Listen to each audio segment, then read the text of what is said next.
मैंने कई ऐसे बच्चे देखे हैं, अगर किसी बच्चे के पेरेंट्स बच्चे से ज्यादा डाउट्स पूछ रहे हैं, इसका मतलब बच्चा नहीं पढ़ पाएगा, मर्चेंट नेवी में नहीं जा पाएगा, दैट इज फॉर श्योर। ये मेरा मतलब अभी पिछले 8 साल का रिकॉर्ड है कि अगर किसी बच्चे के पेरेंट्स बच्चे से ज्यादा डाउट पूछ रहे हैं और वो उससे ज्यादा अवेयर है, मतलब बच्चा मर्चेंट नेवी नहीं जा सकता। क्यों नहीं जा सकता? क्योंकि ये पैम्परिंग है एक तरीके की। पैम्परिंग का मतलब ये है कि अब जैसे एक बच्चा आया पंचकुला से, यहाँ पे आया, अभी अभी जस्ट कॉल कर रहा था, यहाँ पे आया और सारा कुछ देख करके गया, फिर उसके बाद वहां गया, वहां जाकर के बोल रहा है कि मैं ऑनलाइन बैच ज्वाइन करूंगा। उसके पापा मुझे बोल रहे हैं सर वो ऑनलाइन बैच ज्वाइन करना चाहता है। कर लो, मुझे तो ऑनलाइन की फीस फ्री ही लगती है। मेरे लिए सबसे बढ़िया होता है ऑनलाइन बैच, क्योंकि जैसे ऑनलाइन, हाँ ये 7 बच्चे दिख रहे हैं, ये 7 नहीं है एक्चुअली, ना ये 7 दिख 7 रहे हैं, कम से कम 50 बच्चों का एडमिशन हो चुका होगा ऑनलाइन और आ रहे हैं 7। तो जो रिमेनिंग 43 उनकी फीस क्या है? फ्री है मेरे लिए। कोई कहता है ऑनलाइन, में कहता हूं बहुत बढ़िया। देखो ऑफलाइन में तो हमें हॉस्टल बनाना पड़ रहा है, क्लासरूम, फिर देखो ये पढ़ रहा है, ये नहीं पढ़ रहा है, शैतानी कर रहा है, फलाना। ऑनलाइन वाले में क्या है? कुछ नहीं, चिल।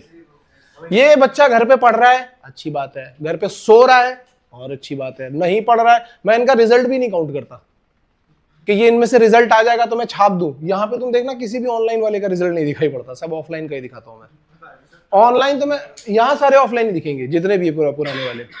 अरे ऑनलाइन वाले की फोटो कैसे खींचोगे? इनकी आज तक फोटो देखी है तुमने? देखो कहीं एच दिख रहा है, कहीं एस दिख रहा है, कहीं डी दिख रहा है तो किसी की फोटो नहीं पता चलती। ऑनलाइन वालों का मैं नहीं दिखाता कभी भी रिजल्ट, मैं दिखाता हूँ जनरली ऑफलाइन वालों का रिजल्ट। ऑफलाइन तो सिरदर्दी, ऑनलाइन फ्री है। वो कह रहे हैं ऑफलाइन ऑनलाइन पढ़ रहा है, मैंने कहा पढ़ लो। अब मैंने कुछ नहीं पूछा, वो कह रहे हैं क्योंकि सर उसको ना वो खाना पसंद नहीं आया। ठीक है कोई बात नहीं। फिर अचानक से मुझे याद आया, मैंने कहा अगर खाना उसको नहीं पसंद आ रहा है तो मर्चेंट नेवी में मत भेजो भाई, क्योंकि तुम भेजोगे चेन्नई, पुणे। अब पुणे का जो खाना है या मुंबई का जो खाना है वो यहाँ के खाने से बहुत अलग है, और कई बार तीखा भी होता है और कई बार ऑयली भी ज्यादा होता है। अब तुमसे खाया नहीं जाएगा। कई लड़कों को मैंने देखा है फीस दे देंगे 10 लाख रुपए एंग्लो ईस्टर्न में, और 4 महीने बाद कहेंगे हमसे नहीं हो पा रहा और भाग जाते हैं। हाँ ये लेजिट बता रहा हूं, उनसे नहीं हो पाता। वो 4 महीने बाद, अभी जैसे कल ही वो विक्रांत आया था, तो विक्रांत बोल रहा है कि अरे भैया हमें लग रहा है कि ये जो है ना बच्चे बेचारों के लिए थोड़ा हेक्टिक हो गया 11 बजे से 5 बजे तक। मैंने कहा बेटा तेरी क्लास कितने बजे होती थी? कह रहा है 8 बजे। मैंने कहा उठते कितने बजे थे? 4 बजे। पीटी 2 घंटे, 4 बजे उठ करके 5 बजे ग्राउंड पे पीटी होगी 2 घंटे, 1 घंटे ब्रेकफास्ट, 8 बजे से लेकर के शाम को 5 बजे तक क्लास। हर जगह यही होता है। कहीं 4 बजे उठोगे, कहीं 5 बजे उठोगे, इससे ज्यादा कुछ नहीं, हर जगह यही हो रहा है। और फिर उसके बाद शाम को आपको गेम्स वेम्स के पीरियड में भी जाना पड़ सकता है, और फिर रात में 10 बजे तक पढ़ना है अपनी सेल्फ स्टडी के लिए, और सारे एग्जाम भी लिखना है। मैंने कहा याद है वो टाइम?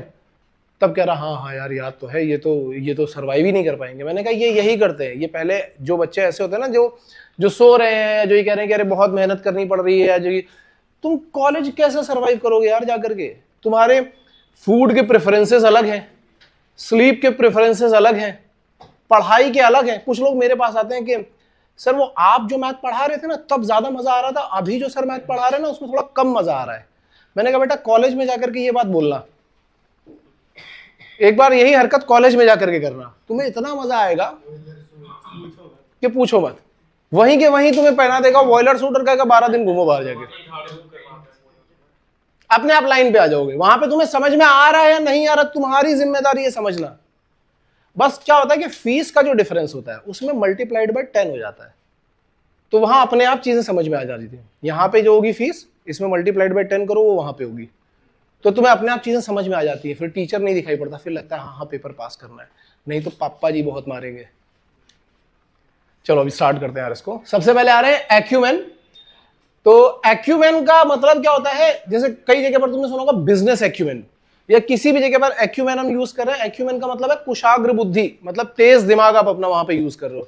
तो उसको आप उसका सिनोनिम में अवेयरनेस यूज कर सकते हो, ब्रिलियंस यूज कर सकते हो, और एंटोनिम में स्टूपिडिटी और इग्नोरेंस यूज कर सकते हो। डिपेंड करेगा, क्योंकि आपके जो क्वेश्चंस आ रहे हैं वो क्वेश्चन इस तरीके के होते हैं।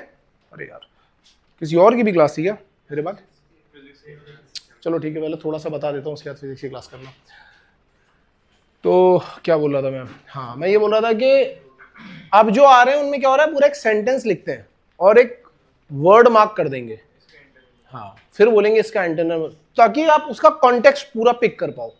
क्योंकि एक्यूमेन के लिए अवेयरनेस और ब्रिलियंस वैसे देखा जाए तो अलग अलग वर्ड है, लेकिन उस सेंटेंस में वो अवेयरनेस के लिए यूज हो रहा है, ब्रिलियंस के लिए, वो आपको ढूंढना पड़ेगा वहां पे, ठीक है।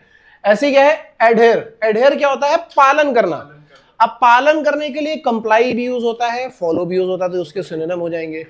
और कंडेम या डिसजॉइन, कंडेम करना मतलब निंदा करना उस चीज की, किसी काम की, तो उसको बोलते हैं कंडेम, जैसे कि मोहम्मद कुमार ने करी, ठीक है।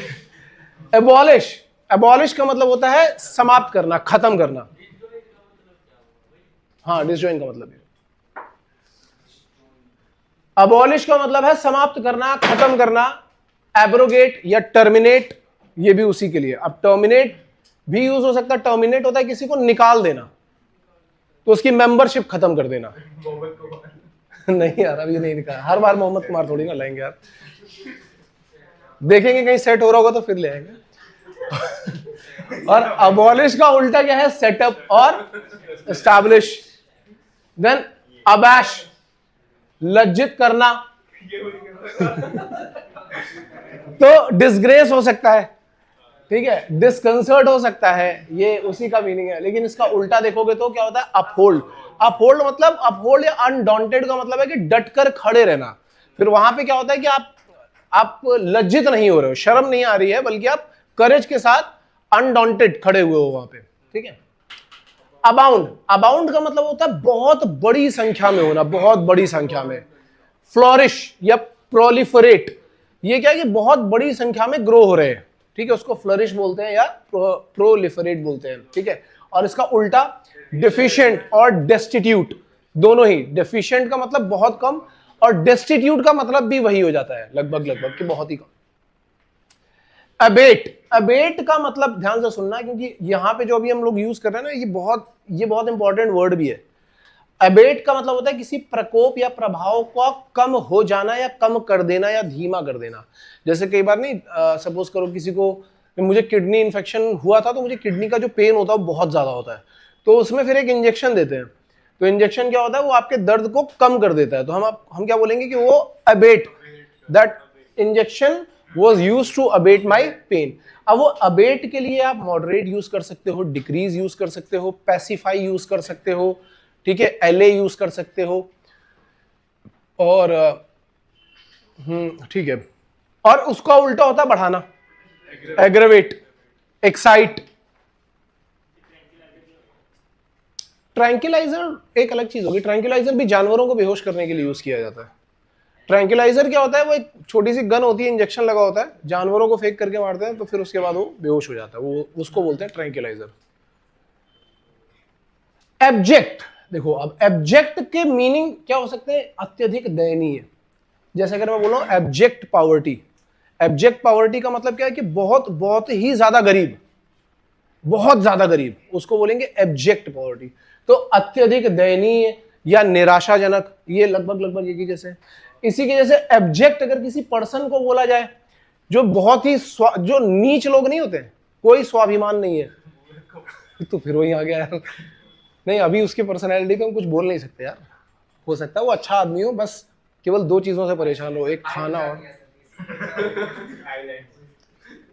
तो स्वाभिमान रहित और नीच मतलब ऐसा कोई और कैरेक्टर देखो ना, मूवी का कोई कैरेक्टर देखो जो आपको दिखाई पड़ रहा हो कि हाँ सर ये है स्वाभिमान रहित नीच। डिस्पाइसेबल करके एक मूवी आई थी, हाँ हाँ, तो वो तो खैर कॉमेडी वाले में है, लेकिन उसमें जो एक विलन दिखाया जाता है उसका नाम ही डिस्पेसेबल इसलिए रखा गया है, डिस्पाइसेबल उसी के लिए यूज किया जाता है। अरे विलन वो जो एक मोटा सा आदमी नहीं है ऐसे, हाँ वो जो भी है वो ही है एक्चुअली, उसी को आप बोल सकते हो कि बहुत नीच है, या इसीलिए उस मूवी का नाम ही डिस्पाइसेबल रखा गया था। सर्वाइल इसी के लिए यूज होता है। उल्टा क्या हो जाएगा, कमेंडेबल, प्रशंसनीय होता है, प्रेज वर्ती है, ठीक है। देन एब्ज्योर, एब्ज्योर का मतलब होता है औपचारिक रूप से या सार्वजनिक रूप से किसी चीज को त्याग देना, छोड़ देना। जैसे कि सपोज करो कि यार क्या बताऊं, जैसे कि सपोज करो मैं स्मोकिंग करता था और मैंने सबके सामने आकर के बोल दिया कि आज से मैं छोड़ रहा हूं। मैं अपनी बात कर रहा हूं। मैंने एक बार ऐसे किया था कि मेरे भाई का सिलेक्शन नहीं हो पा रहा था, मतलब सिलेक्शन हो गया, एग्जाम हो गया था, रैंक आ गई थी, बट उसको काउंसलिंग में कॉलेज नहीं मिल पा रहा था। जेई क्लियर कर लिया था उसने। तो मैंने ऐसे बैठे बैठे बोला कि अगर इसको कल कॉलेज मिल गया तो मैं छोड़ दूंगा स्मोकिंग, और उसको नेक्स्ट डे मिल गया। तो मैंने बिल्कुल शपथ वपथ लेकर के सभी लोगों के सामने सार्वजनिक रूप से वो सिगरेट छोड़ दी थी। तो उसको आप क्या बोल रहे हो? एब्जर। उसको हम फोर्सेक भी बोलते हैं, उसी को हम रिनाउंस भी बोलते हैं। ठीक है, मतलब किसी चीज को बिल्कुल शपथ वपथ लेकर के प्रॉपर तरीके से सभी लोगों को बता करके त्याग देना। ठीक है, उसका उल्टा क्या हो जाता है? अप्रूव कर देना, मतलब एक्सेप्ट कर लेना। फिर यहां त्यागना नहीं है, यहां पे एक्सेप्ट कर दिया है, सैंक्शन कर दिया है। सैंक्शन भी हो सकता है उसके, सैंक्शन लिमिट करना भी होता है, लेकिन सैंक्शन ये भी होता है कि किसी चीज को अप्रूव कर लेना। जैसे मैं सपोज करूं कि मैंने तुम्हारे लिए 2 बुक किया, तुम्हारे लिए ये चीजें सैंक्शन करवा दी हैं, तो सैंक्शन कराने का मतलब मैंने वो तुम्हें समझ में आया? एक एक वर्ड के कई मीनिंग होते हैं, इसीलिए मैं बोल रहा हूं कि आप बहुत ध्यान से यूज करना वहां पे क्या यूज हो रहा होगा। अबॉर्टिव, अबॉर्टिव का मतलब क्या होता है? निष्फल, अधूरा। अबॉर्ट का मतलब ये होता है कि बीच में छोड़ देना। कई बार सुना होगा ना, abort the mission. Abort the mission का मतलब मिशन को बीच में छोड़ दो। तो वो अबॉर्टिव का मतलब क्या हो गया? निष्फल हो गया, अधूरा हो गया, आधा छोड़ दिया गया। तो उसके लिए आप क्या यूज कर सकते हो? वेन। और अनप्रोडक्टिव, उल्टा क्या हो जाएगा? प्रोडक्टिव। एब्सॉल्व, एब्सॉल्व क्या है? अपराध, पाप, उत्तरदायित्व आदि से मुक्त करना या दोष मुक्त करना। ठीक है, या फिर निरपराध ठहराना, उसको हम बोलते हैं अब्सॉल्व। ये एक तरीके से क्या हो गया कि हमने उसको क्षमा कर दिया, हमें पता लग गई कि किसकी गलती है, हमने उसको क्षमा कर दिया। तो पार्डन, फॉरगिव, उसके लिए यूज हो सकते हैं। और उसका उल्टा क्या होगा? कंपेल और एक्यूज, दोषारोपण करना, उसका उल्टा हो जाएगा। समझ में आ रहा है? तो आज हम लोगों ने 10 कर लिए, कल वाले लेक्चर में हम इसको थोड़ा 30-40 तक लेकर के जाएंगे। ओके, चलो ठीक है।